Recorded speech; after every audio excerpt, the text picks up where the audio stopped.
ছাব্বিশের ভোটের আগেই বিজেপিতে ভরাডুবি। শুভেন্দুর সভার পর বিজেপিতে বড় ভাঙন। বিজেপির পঞ্চায়েত সদস্য সহ প্রায় ৩০টি পরিবার তৃণমূলে যোগদান করল। ছাব্বিশের আগে বিজেপি ছেড়ে শয়ে শয়ে কর্মী তৃণমূলে যোগ দেওয়ায় শাসক দল যে অনেকটাই মজবুত হলো তা বলার অপেক্ষা রাখে না। তাহলে কেষ্টর কোনো রণকৌশলে কি এই ভাঙন? এই প্রশ্নটা উঠছে। আসন্ন বিধানসভা নির্বাচনকে সামনে রেখে প্রত্যেকটা রাজনৈতিক দল ভাঙানোর জন্য রাজনীতিতে একেবারে নেমে পড়েছে। অন্য দল ভাঙিয়ে কি করে নিজের দলে শক্তি বাড়ানো যায় সেই খেলাই তো চলছে। আর এই খেলায় এগিয়ে তৃণমূল এবং বিজেপি। বিধানসভা ভোটের আগে আবারও বিজেপিতে ভাঙন দেখা গেল। কেষ্টরগড় বীরভূমের রামপুরহাট ১ নম্বর ব্লকের খরুন গ্রাম পঞ্চায়েতের বিজেপির পঞ্চায়েত সদস্য সহ খরুন অঞ্চলের ৩০টি পরিবার তৃণমূল কংগ্রেসে যোগ দেন। শুক্রবার রামপুরহাটে তৃণমূল কংগ্রেসের কার্যালয়ে রাজ্য বিধানসভার ডেপুটি স্পিকার তথা রামপুরহাটের বিধায়ক ডক্টর আশিস ব্যানার্জি তাদের হাতে দলীয় পতাকা তুলে দেন।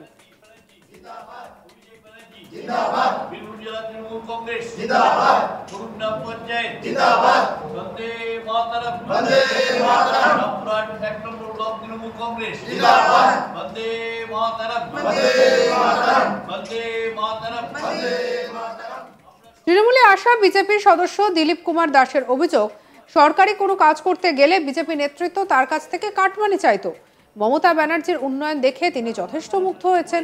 সেই কারণেই তিনি বিজেপি ছেড়ে তৃণমূলে যোগদান করেছেন। কি বলছেন নবাগত তৃণমূল কর্মী দিলীপ কুমার দাস, শুনব। আমার বিজেপি লোকই বলছিল তোলাবাজি লাগবে, ওর জন্য আমি আজকে ওই জায়গার নোংরা জায়গা ছেড়ে এসে আছি, আমি সব জায়গায় ঢুকেছি। কবে বলেছিল এটা? এটা যখনই কাজ করছি তখনই আসছি। এবার আমি তো ধরুন পয়সা খেতে যাই না। এতদিন পরে কেন এলেন? একদিন পরে এলাম, তখন বুঝতে পারিনি যে দিদি এত সুন্দর কাজে মানে আমি ছিলাম। কারণ আমি ভাবতাম হ্যাঁ ঠিক আছে কাজ করবো।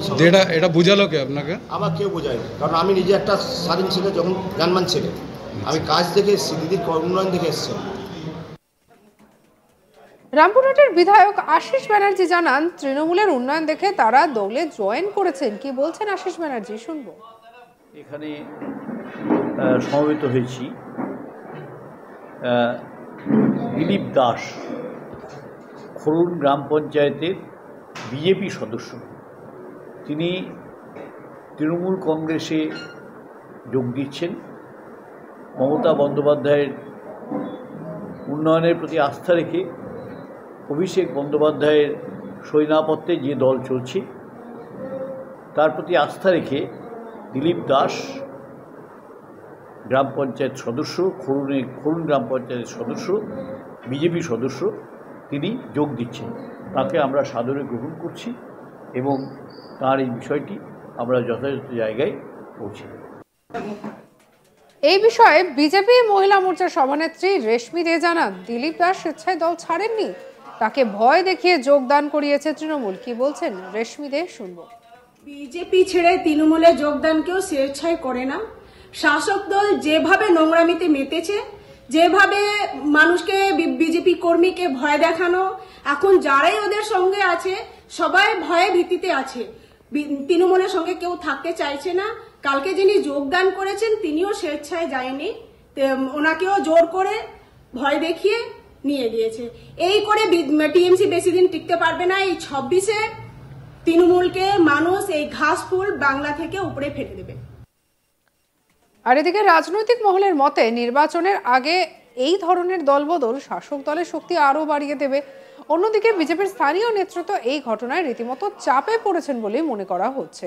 এই নিয়ে আমাদের কলিগ শান্তনু হাজরার রিপোর্ট দেখাবো।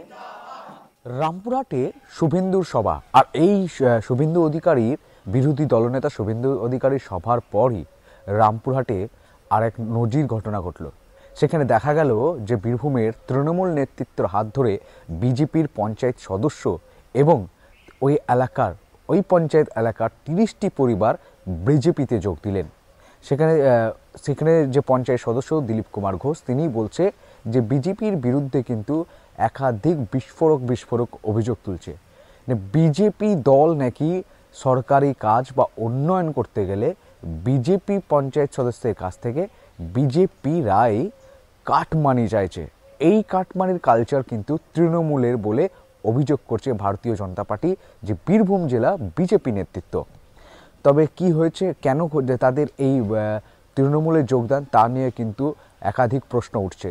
অন্যদিকে আশিস বন্দ্যোপাধ্যায়, রামপুরহাট বিধায়ক ও রাজ্যের বিধানসভার ডেপুটি স্পিকার, তিনি জানাচ্ছেন যে মুখ্যমন্ত্রীর উন্নয়নে সামিল হওয়ার জন্য বাম, কংগ্রেস, বিজেপি সকলেই 2026-এর আগে তারা কিন্তু তৃণমূলের অর্থাৎ মুখ্যমন্ত্রীর যে উন্নয়ন সেই উন্নয়নে সামিল হতে সকলেই বাধ্য হবেন এবং আসবেন।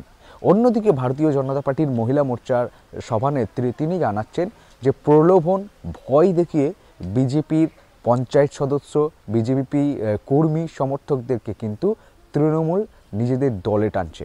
তারা কিন্তু 2026-এর নির্বাচনে এটা ফল ভুগতে পারবে, কারণ যারা বিজেপি থেকে তৃণমূলে যাচ্ছে তারা কিন্তু শ্রদ্ধা বা দলকে ভালোবেসে না, ভয় এবং পুলিশের ভুয়ো কেস ইত্যাদি বিষয়কে ভয় দেখিয়ে তারা কিন্তু দলে নিচ্ছেন। আর এইগুলোই কিন্তু বুমেরাং হবে তৃণমূলের কাছে। রীতিমতোই যে বিজেপিতে যোগদান, কেষ্টর গড়ে বিজেপিতে ভাঙন, এই ধরনের সমালোচনা কিন্তু হচ্ছে এবং রাজনৈতিক তর্ক বিতর্ক কিন্তু এই মুহূর্তে তুঙ্গে। তবে বিজেপি জেলা সভাপতির দাবি, বিজেপি থেকে যারা যাচ্ছে তারা 2026-এ তৃণমূলকে না বিজেপির পদ্ধতিকেই বেছে নেবে।